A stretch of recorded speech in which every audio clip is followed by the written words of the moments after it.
Hello, in this video I will show you how to install Microsoft Edge browser on Honor 400.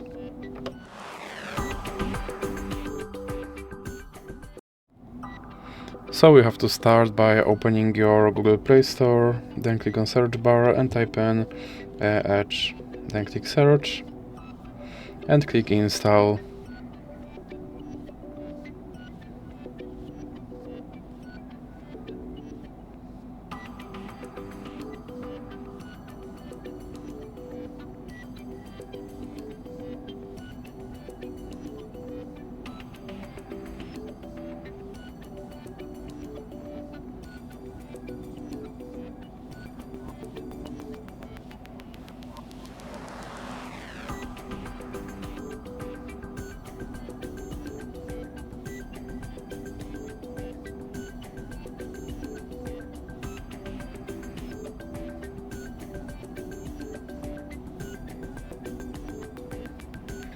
Now click on open.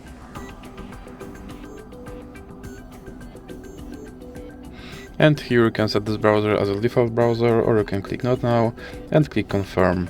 And as you can see, my Microsoft Edge browser is now installed and is ready to use, so that's it for this video.